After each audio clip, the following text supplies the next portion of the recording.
महाराष्ट्रातील स्वयंघोषित नेते रोहितदादा पवार यांनी ज्योतिषाचा धंदा कधीपासून सुरू केला आम्हाला माहीत नाही। मागील 2 दिवसापूर्वी आपण वक्तव्य केलं की आदरणीय दादांच्या पाठीमागे खंबीरपणाने उभ्या असलेल्या आमदारांपैकी काही आमदार हे उद्याच्या काळामध्ये इतर पक्षामध्ये जाऊ शकतात।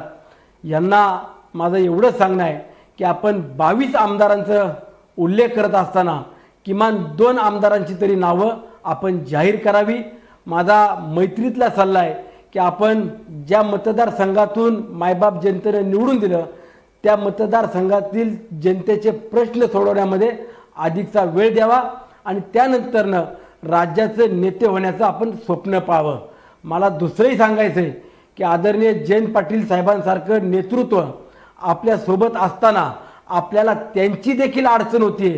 उद्याच्या काही दिवसामध्ये जयंत पाटील साहेबांनी राष्ट्रवादी काँग्रेस पक्ष सोडावा याकरता जी काय आपण रणनीती आखताय ती रणनीती थांबून आदरणीय जयंत पाटील साहेबांना दुसऱ्या पक्षात जाण्याची वेळ येऊन देऊ नका। आहेत आपल्यासोबत तेवढ्याच किमान सदस्यांना तेवढ्या सहकार्यांना तरी सांभाळावं, त्यांना बरोबर घेऊन काम करावं। आपल्याला जर उद्याच्या काळामध्ये नेते व्हायचं असेल तर येणाऱ्या निवडणुकीमध्ये आपल्या आपल्या मतदारसंघात अगोदर लक्ष द्या, तिथल्या जनतेचे प्रश्न सोडवा आणि नंतर महाराष्ट्राचे नेते होण्याचं आपण स्वप्न पाहावं।